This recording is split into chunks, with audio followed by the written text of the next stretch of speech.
Hi, and welcome to Enjoying God's Country, where we tell you all about the news, hikes, happenings in the Great Smoky Mountain National Park.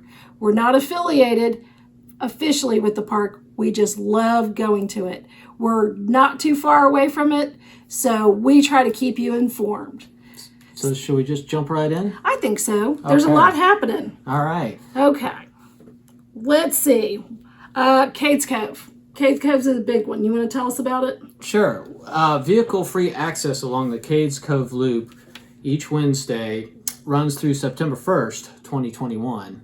Right. Now, so this is Wednesdays. Every Wednesday, Cades Cove Loop closes down to all vehicles. Only ones that can get in are hikers, bikers, pedestrians, and walkers. And it is a fun time for everyone, but you've only got 2 Wednesdays left before they close Cades Cove Loop down.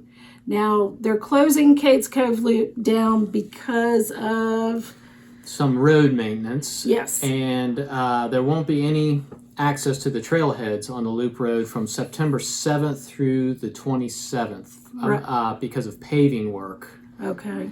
So that leaves at least maybe 6 days for vehicles to go in there. I would say so, yeah. Okay. All right. Well, we'll have to keep track of that, but you can always check the website for that. So just remember, vehicle-free Wednesdays, you've only got 2 left.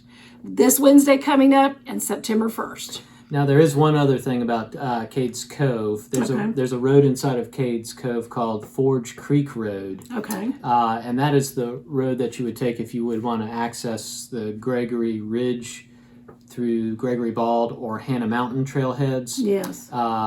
And the thing is that they're scheduled to reopen. I don't know if it's going to be exactly after August 27th, but they're closed through all access through August 27th. So that seems to me that if you want to hike on one of those trails, you should check just to be sure that they have reopened. They've been closed for quite a while, actually. Okay. And I've heard that the Gregory Bald Trail is like one of the best trails to hike in the park. I've never been on that one myself. I've been on some other trails around there, so I'm looking forward to maybe going there this fall. Okay. I know it's a real favorite. So go to the website, or you can call the automated system, which is 865-436-1200,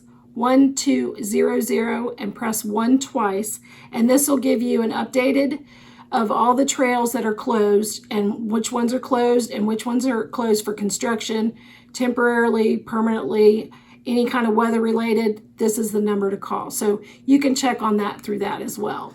Now, the Abrams Falls Trail, that's another one inside of Cades Cove, which I think we should mention. I agree. Too, yeah. And it looks like that trailhead will be closed through November 10th. Yes. Excluding federal holidays. So it's not closed all the time. No. It's just closed on Monday mornings starting at 7 a.m. through Thursday evenings at 5:30. So it is open on Friday, Saturday, and Sunday. And federal holidays. Yes. And that's associated with the road work, I do believe. Right. So Labor Day, if that's on a Monday, which it usually is, it will be open. They've been doing a lot of reworking it during the week and then opening it for the weekends. So keep that in mind if you're coming into town and you want to know about Abram Falls. Just count on the weekends mostly for it to be open. So in other news... Oh, the big one. Yeah. The big one. The Laurel Falls Congestion Management Pilot Yes. Project. Yes, this is a big one. And Laurel Falls is one of the most popular waterfall hikes. I say one of the most popular hikes. I mean, I think they had 375,000 people last year. It says it was 375,000 visits in 2020 alone, and that was during a pandemic. Can you imagine? Oh my goodness! Yes. And they monitor that. They have sensors, I believe, when you start on the trailheads, and that's how they count. I wondered how they did that. Okay, I've seen it around some different places in the parks. Good to know. I wondered because I was like, wow, how do they count all those people? Yeah. So should I read the official release? I'd read some of it, and then we can talk about some of the highlights because it's a long one. Okay. So September 7th through October 3rd, as part of the Congestion Management Pilot Project, The 1.3 mile trail will be set up in such a way that you have to make a reservation for parking in 2-hour time blocks, and there's going to be a fee to park. Yes. Okay. So from what I understand, and correct me if I'm wrong, basically you can start making your reservations on August 24th, and you have to make a reservation to go to this parking lot and to get on the trail. There is a $14 fee.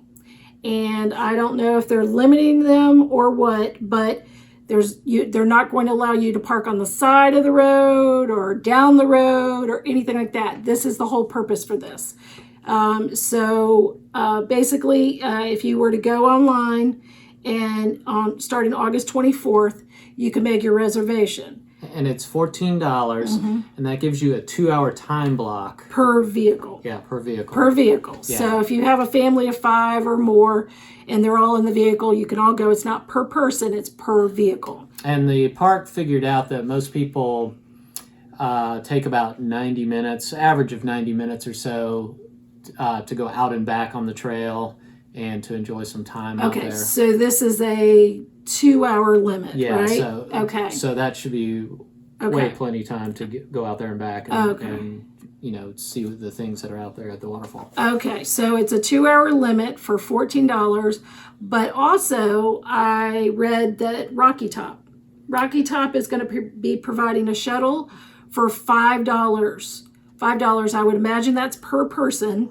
And there's more information at rockytoptours.com. If you want to go on there and look that up, you can also take the shuttle. I don't know where you park to catch their shuttle, but all the information is on their website. Yes. Yeah. So I think this is a good thing. Now, they are doing this. They had a public forum. They had input. And this is what they decided. This trail is one of the most popular, like we said before, but congestion, erosion on the roads from people parking on the sides of the roads and down the roads and in the grass and just anywhere and everywhere they can park, it has caused some problems. Yeah, and there's also blind spots created by the overage of cars, so it can be a little dangerous when you come up on it suddenly. Well, and honestly, with that many people, I've avoided that trail. I have. I mean, you have 200 people right there in front of the fall alone, if not more.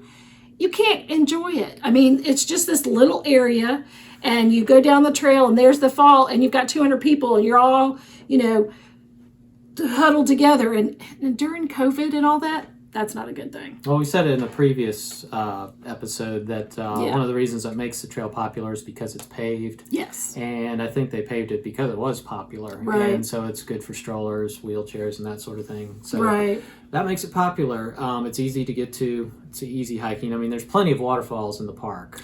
There are. They are working on Abram Falls, but they are open, during the weekend. Yeah, and that's a harder hike, obviously. I think it's 4.4 miles or something like that in each direction. So that's challenging. Yeah. So the more challenging the hike to a waterfall, the fewer people that are going to be there. So those of you who are ambitious, if you want privacy or less congestion, go to a place that's hard to get to. Yeah, that's true. Off the beaten path or one of the not so popular trails. That would be great. So if you have any questions, go to the National Parks website. You can look at this information. If you have any questions, definitely go to their website and read everything you need to know. Plan your visit, make your reservations ahead of time. And that was the big one. The other thing I wanted to hone in is being bear aware. Lots and lots of bears out. So please take your trash with you. Please don't leave it on the ground. It's not good for the wildlife. Bears can smell it a mile away, and it will also attract them where they shouldn't belong, and it could end up euthanizing the bear in the long run if they're around people. So please be a bear aware and leave no trace. And leave no trace is what? It's similar to what you just said. Yeah. Don't leave trash. Yeah. Make it so that nobody knows that you were there. Right. So carry out everything that you bring into the park, and don't carry anything out of the park that's already there. Right. Leave the plants, leave the rocks, everything. I think there's a saying or something, only leave your footprints, Yeah. you know, and only where you should. All right, well, that was a lot packed in a small amount of time, but some big news coming to the national park. They're trying to get ready because October is going to be a big month. So we'll have our fall report coming up soon. You know, we're going to try and get some predictions of when the fall colors are going to happen, and we'll do another video soon for you. So with that said, everyone go out and enjoy God's country. Bye.